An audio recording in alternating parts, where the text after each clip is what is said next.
இன்றைக்கி தேதியில் தேசிய அளவில் நாடு தழுவிய அளவில் தமிழ்நாட்டிலையும் சரி ரொம்ப சென்சேஷனலாக பேசப்படுற பேச்சு வந்து இந்த டிஜிட்டல் அரெஸ்ட்.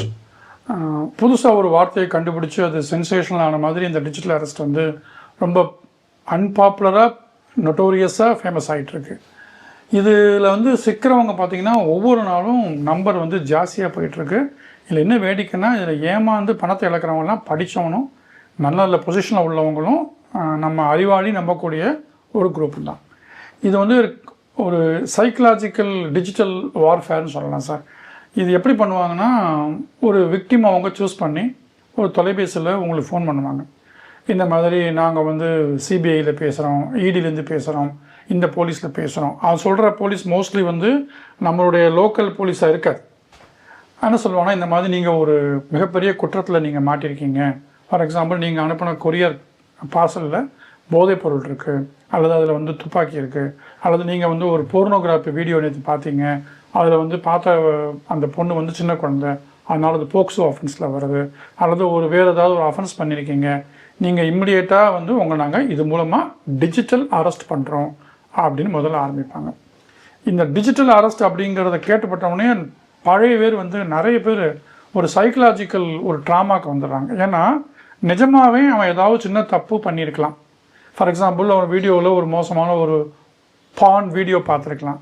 அது வந்து இவனுக்கு எப்படி தெரியும் அப்படிங்கிற ஒரு பயத்துலையோ, இல்லை இவனுடைய பார்சலை வந்து எடுத்து வேறு யார் உள்ளுக்குள்ளே ட்ரக்ஸ் வச்சுட்டாங்களோ, அந்த மாதிரி ஒரு சைக்கலாஜிக்கல் கிரியேட் பண்ண உடனே இந்த ஸ்டேஜ்லேயே அலர்ட் ஆகி இந்த மாதிரி காலெல்லாம் நான் அட்டன் பண்ண மாட்டேன், டிஸ்கனெக்ட் பண்ணுவேன் அப்படிங்கிற முதல்ல தெளிவான முடிவுக்கு வாங்க. ஏன்னா இந்தியாவில் உள்ள எந்த ஒரு போலீஸ் டிபார்ட்மெண்ட்டும், அது சிபிஐயோ இடியோ அல்லது ஈவன் சிபிசிஐடியோ லோக்கல் போலீஸோ உங்களை ஃபோன் மூலமாக இன்வெஸ்டிகேஷன் பண்ணுறது மாட்டாங்க. அதுக்கு சட்டத்தில் இடமும் கிடையாது.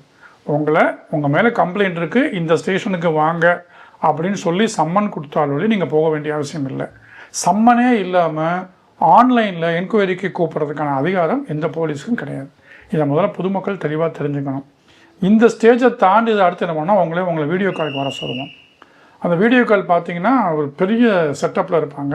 நிஜமாகவே ஒரு சிபிஐ ஆஃபீஸ் மாதிரியும் ஒரு போலீஸ் ஆஃபீஸ் மாதிரியும் அந்த செட்டப்பில் பின்னால் அந்த பேக்ரவுண்டு அந்த போலீஸ் எஸ்பி ரூமுடைய அந்த செட்டப்பில் இருக்கும். அந்த யூனிஃபார்மில் இருப்பார், மெஜஸ்டிக்காக இருப்பார், ஜெய்ஜண்டிக்காக இருப்பார். ப்ளஸ் அந்த வெரி ஹை ஃப்ரீக்வன்சி ரேடியோ சிக்னல்லாம், அந்த வைஃபை, அதுக்கான அந்த இன்ஸ்ட்ருமெண்ட்லாம் கையில் இருக்கும். அந்த போலீஸ் சைரன் சவுண்ட்லாம் வரும். நீங்கள் அதை பார்த்த உடனே ஒரு பயம் வந்துடும். அப்போவும் இது வந்து ஈவன் ஒரு சினிமாவில் கூட வாய்ப்பு இருக்குது, ஒரு செட்டிங் போட்டு பண்ணலான்னு உங்களுக்கு தெளிவு வந்தால் நீங்கள் தப்பிச்சிடலாம்.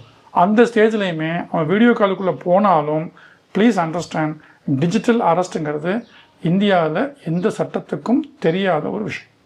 அப்படி ஒரு டிஜிட்டல் அரெஸ்ட்டுங்கிறது நம்ம கண்ட்ரியில் எந்த லாலையும் கிடையாது.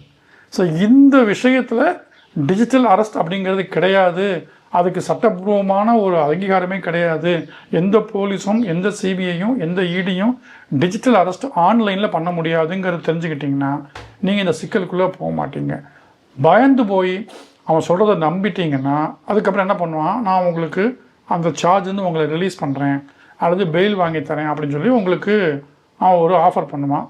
உங்களுக்கு இமெயில் ஐடியை கேட்டு உங்கள் இமெயிலுக்கு அரெஸ்ட் வாரண்ட் அனுப்புவாங்க, சர்ச் வாரண்ட் அனுப்புவாங்க, சீஷர் ரிப்போர்ட் அனுப்புவாங்க. எல்லாமே பார்த்திங்கன்னா இந்திய அரசாங்கத்துடைய முத்திரை, அந்த எம்ப்ளம், அப்படியே ஒரு ஒரிஜினல் கோர்ட் சம்மன் மாதிரியே கவர்மெண்ட் ஆஃப் இந்தியாவுடைய இன்வெஸ்டிகேஷன் ஏஜென்சியோடைய சம்மன் மாதிரி அது இருக்கும்.